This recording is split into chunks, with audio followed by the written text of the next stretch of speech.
Hello, folks. It's me again, Amanda Enderman, your trusty tour guide in the wonders of the wonderful city, also known as Rio de Janeiro. So, folks, well, it's been quite a while.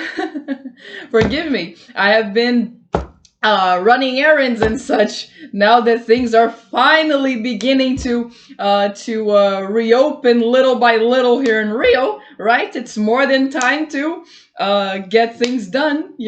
Take care of the things that we were leaving behind. Before. So on this episode, we're gonna talk about, as you probably guessed by the title of this video is Hydrating Rio. So we have founded Rio, we have built, we have started building the city of Rio. So now, after all that hard work with founding the city, expelling the French, and then building the city, and then being on the lookout to see if there are any invaders. Alright, so now all that hard work, it's sure gonna work up a thirst. Okay, and remember, folks, it's important to always be hydrated, to always drink water. Okay, so that's why I even brought my water here. Okay, so let me take a sip firstly.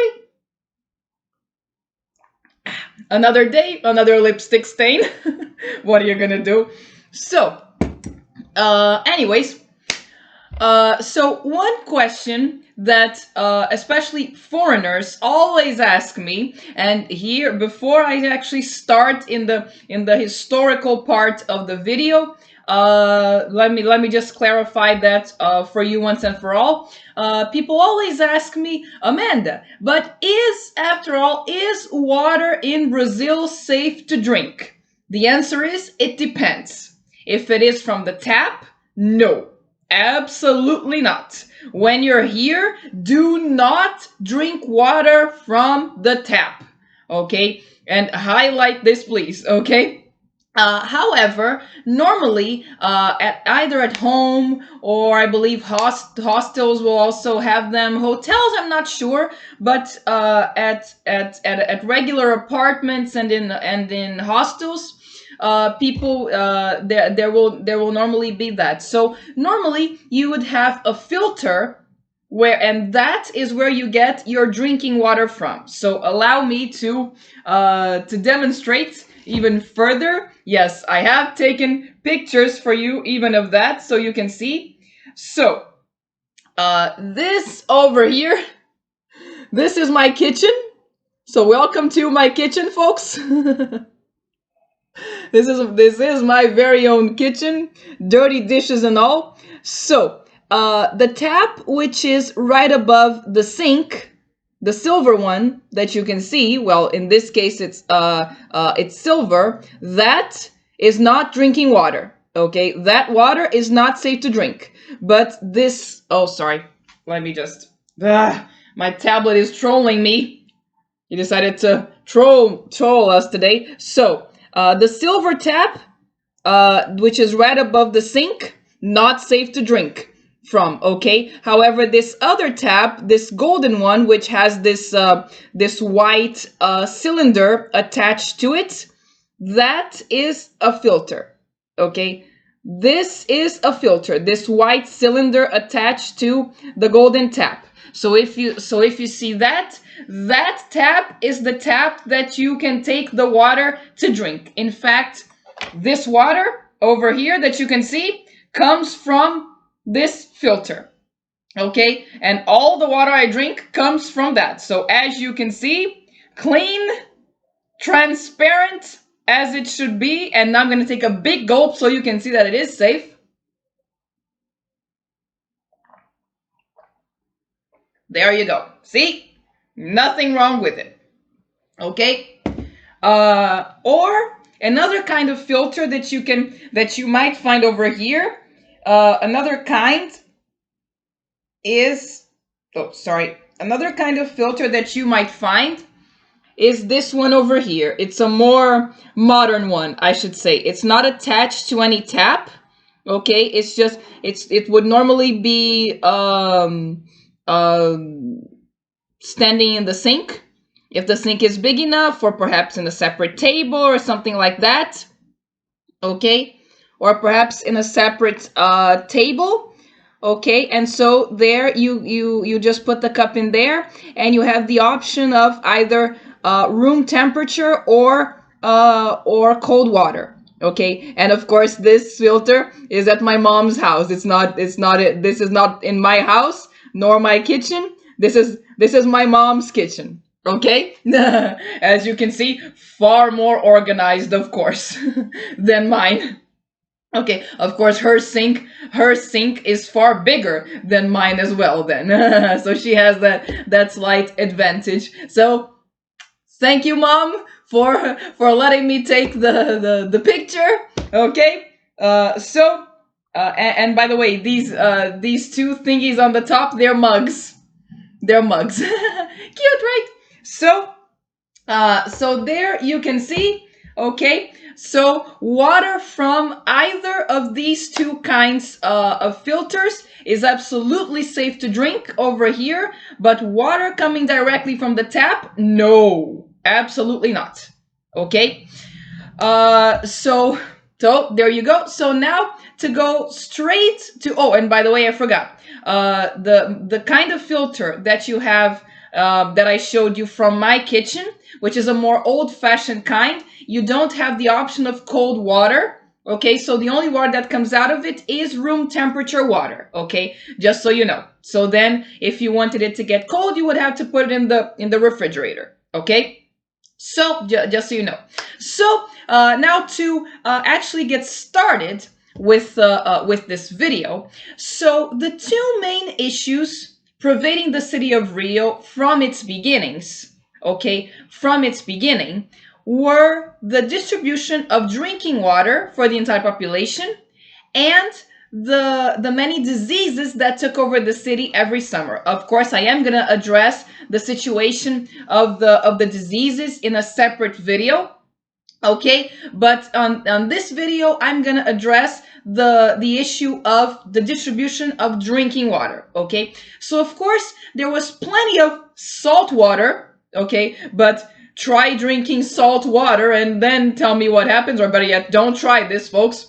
Drinking seawater is not safe. Absolutely not. So as they say in after school specials, children, don't do this at all. Not even with adult supervision. Okay. Absolutely not safe. But other than that, there was water up on top of the hills.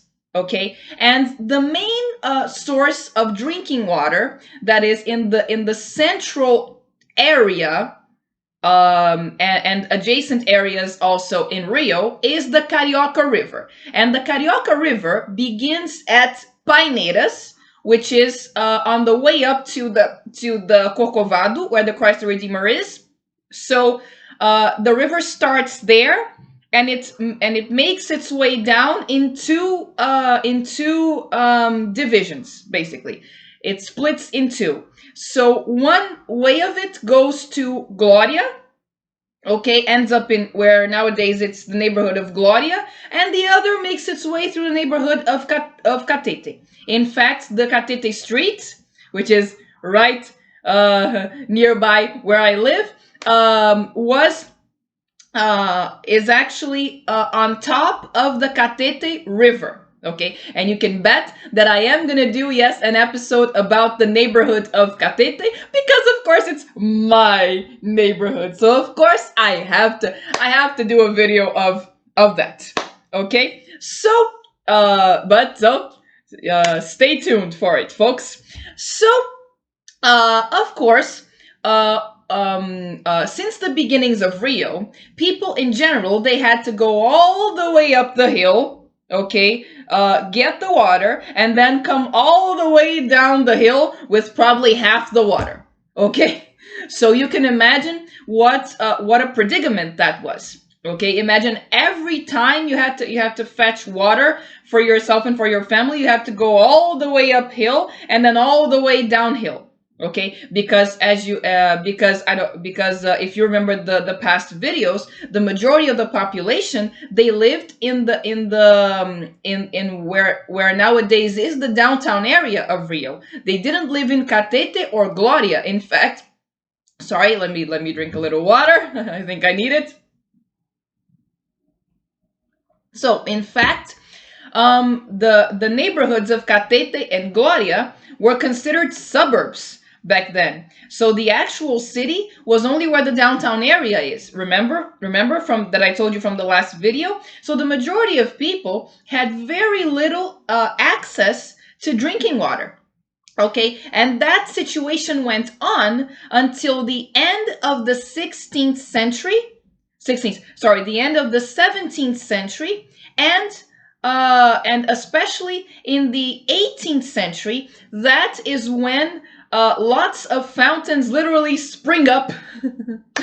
I can't resist this pun. So that's when lots of fountains literally spring up all over the city of Rio. But of course, in the end of the 17th century, in the late 1600s, is when those fountains began being built. Okay, but since we are doing virtual tours in our minds, in this particular video, we're gonna have to disregard the chronological order a bit, okay? Because if we would do an actual tour of the places where water distributing things were built in Rio, we would have to do like a zigzag, like nobody's business, like going back and forth, and that wouldn't be nice. So if we were doing an actual tour today, we would start at Gloria, okay? Specifically at the place where the fountain of Gloria used to be. Okay, that is, it is still there. It just no longer is used as a fountain. Okay, so the fountain of Gloria is precisely this one over here. This, my friends, is where we would start our tour if it were an actual tour today. Okay, so this fountain was built in 1772. Okay, by the Marquis of Lavradio, Luís de Almeida. Okay, and so, but of course, this is it nowadays. When it was first built, this over here is what it looked like. Okay, so here is the fountain, as you can see. So as you can see, it's right. It's practically right next to the hill. So the water, so as I told you before, the natural water is coming from the top of the hill, making its way down. So the most intuitive thing to do is precisely to build a fountain right where the water is trickling down. So then at least it makes it a little easier, because then people no longer have to go all the way up the hill to get the water or to the riverbank. They just walk until the fountain, get the water, and then go back to their houses. So there is still a little walking to do, and a little lugging the water jug, okay, but at least no longer going uphill and then downhill. So it makes it easier. So, and this particular water fountain, well, let me tell you. Oh boy, if you think that politicians only make speeches, grand speeches, glorifying themselves nowadays, think again. In colonial Brazil, they were already doing it. In fact, in this particular fountain, there's an inscription in Latin, okay, precisely doing nothing but to glorify the man who built it, the Marquis of Lavradio. So I have brought it here in my little cheat notes, and you can bet that today I have my cheat note with me, because I couldn't possibly memorize this text. Okay, but of course this is I am translating the text from from what I got in Portuguese. I'm not translating from the original Latin, because because unfortunately I don't speak a word of Latin. So maybe in the future that'll change. I don't know, but so far I don't. So here you go. Here is the text of the Gloria water fountain for you guys. So to its preserver, Luiz de Almeida, Marquis of Lavradio, who stopped the floods of the sea by building a big wall, made the income and dignity of the council higher, restored public buildings, cut the outeiros. I don't know the word for that in English. Evened and turned the streets better to walk in. Renewed the city, the Senate, and the people of Rio de Janeiro. Built this fountain in 1772. Okay, so basically they're singing the praises of the Marquis of Lavradio. He did this, he did that. This guy, he's the one to trust.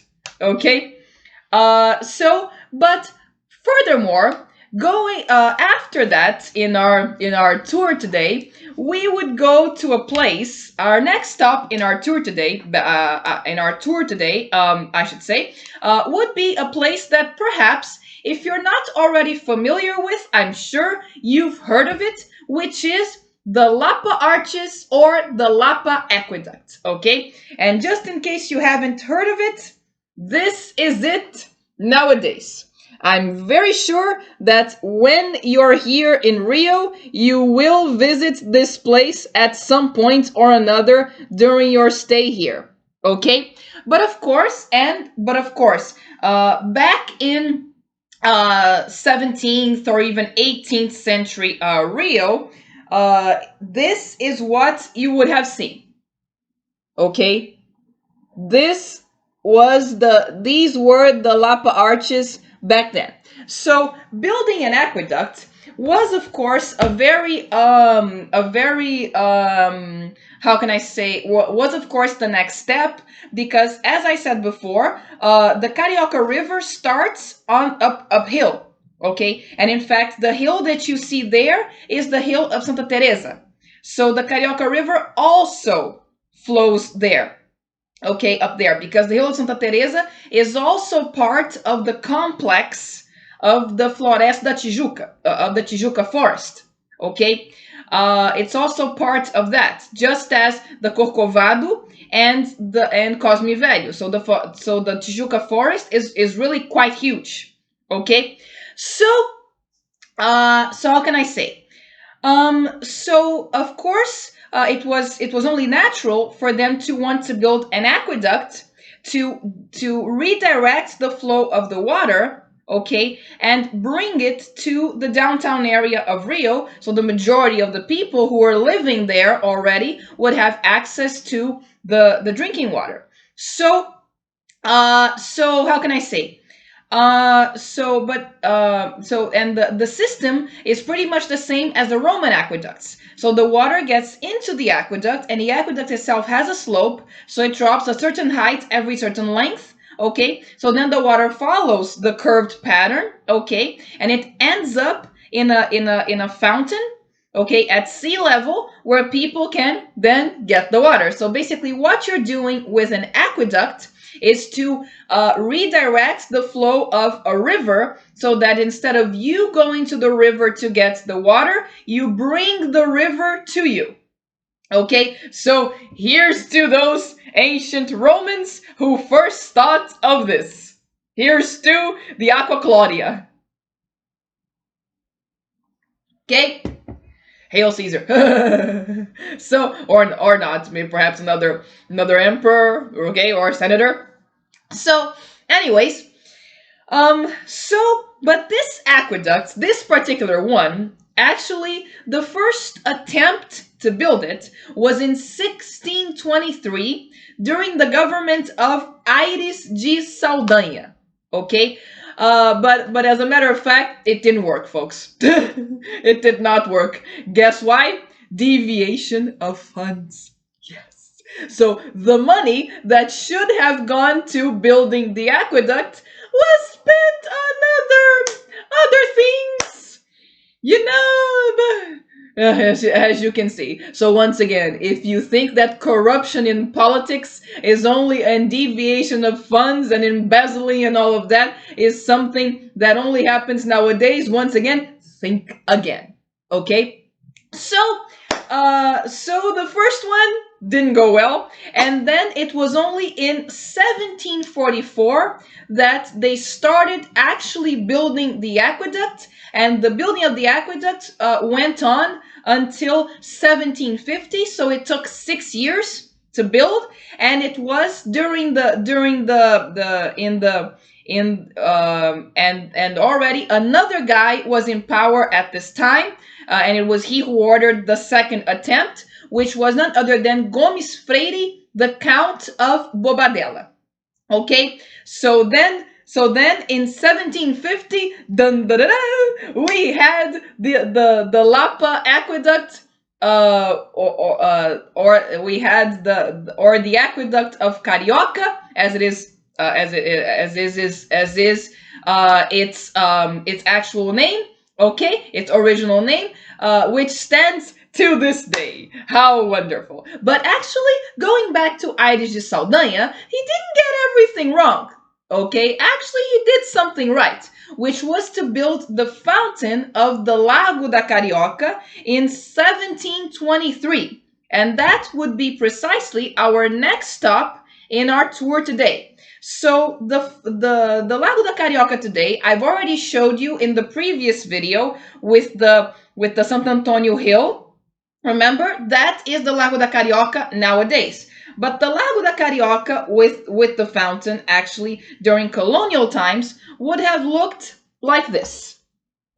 Okay, so this over here is the fountain, as you can see, built by order of Aires de Saldanha in 1723.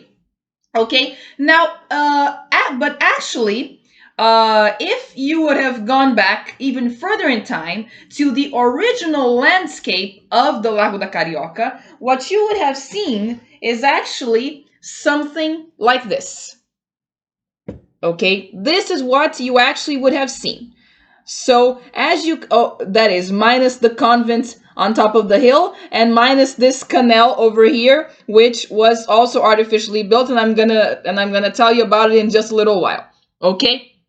So folks, as you can see, originally there was a lake at the Lago da Carioca, okay? But you see, this lake was a stale lake. So the water just got there and stayed there. So, and of course, with the many trees around it, okay, with many trees around it, you can see that, sorry, folks. I hope you don't mind. I'm gonna have to take this this coat off. It really was colder earlier. Go figure, right? Yeah. Go figure. Crazy weather. This is precisely what the weather is like. By the way, you guys always wonder about the weather here in Rio and here in Brazil. It does get cold in Rio, okay? And it was actually cold enough for me to wear that coat, okay? However, all of us, we are at a certain point where we are coming towards spring. So it's cold early in the morning, and then it gets hotter during the day, and then it gets cold again at night. And right as I'm recording this, it is now 11 a.m. So that's why, incidentally, it got hotter. Okay, so now you can have this other question in your minds resolved, I should say. So then, speaking about the lake again. So this lake, it was a stale lake, so the water just got there and stayed there, which made it the perfect breeding ground for mosquitoes. and the monks that inhabited the convent of St. Anthony on top of the hill, they suffered a lot with the mosquitoes because, well, thanks to my Catholic upbringing, I can imagine it easier, but imagine yourselves trying to pray. Okay, like our Father, who art in heaven, hallowed be thy name, gotcha, and the bzzz in your ear, and the itching that ensues later on, of course. Okay, so I think, I'm quite sure that even monks in the Himalayas couldn't concentrate under those conditions. Okay, so it's because it's kind of hard to concentrate on prayer under all of those, with a lot of mosquitoes going around you. So it's hard enough to sleep with that. Imagine praying. So they asked the viceroy or the general governor. I think it's more exact. So that they could have a canal built in order to redirect the flow of the water and then make the situation better. But of course, this canal was built before the fountain, as you saw. It was built in 1641, okay, and it was in the picture that you saw. The little canal there was actually artificially built, that I said before. Remember? So this canal gave birth to a street, which nowadays is the Uruguaiana Street. But you see, originally it was just called Canal Street. Rua da Vala. Very creative, I know.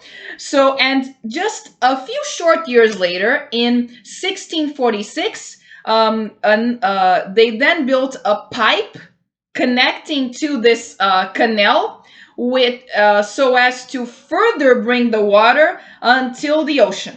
Okay, and this pipe, the path of this pipe, also gave birth to another street, which is of course called, guess what? Pipe Street. Rua do Cano. I can imagine living at this time, and giving someone directions. Oh, you just go through Canal Street and then you make a turn, make a right hand turn at Pipe Street. Imagine that. So, of course, we also, by the way, if we were in an actual tour at this point, we would be going through Pipe Street. But nowadays it's September 7th Street. Okay, so we would be going through that until the 15th of November Square, where we would find, of course, another fountain. Okay, so, but of course, the fountain that we would find was not the original one, as a matter of fact. So in the 15th of November Square, there were actually also two fountains built. Okay, so the first of them, so let me turn the page here. So the first of them was built in 1747, and I'll show you a picture of it. Let's see, over here. So it's this that you can see over here in the bottom, not so bottom, but in the middle, I would say, right corner of the picture. Okay, so this was the first fountain that was built over there. Okay, and as you can see, it basically only served the purpose of people getting drinking water over there.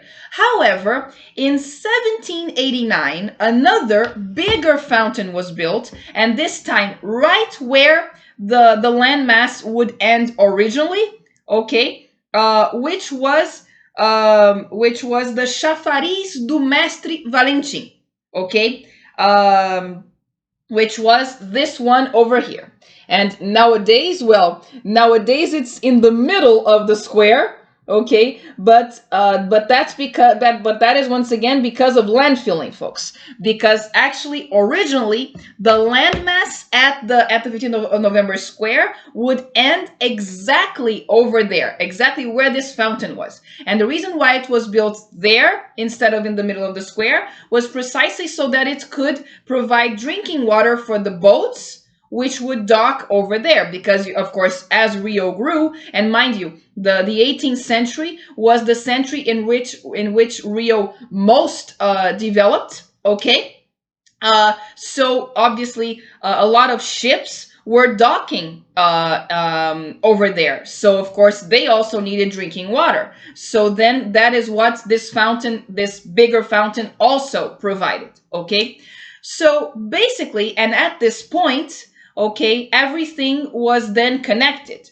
So the people who lived in the area of the Lago da Carioca would get water from the Lapa Arches, which they would get at the fountain of the Lago da Carioca, okay, which of course at this point was connected to the Lapa Arches. And the people who lived in the 15th of November Square, they would get drinking water at this fountain that I showed you, which was also connected to the pipe from Pipe Street, which got its water from Canal Street, which got its water from the lake, the original lake at the Lago da Carioca, which was just, once again, it was just landfilled, but the water continued to flow underneath.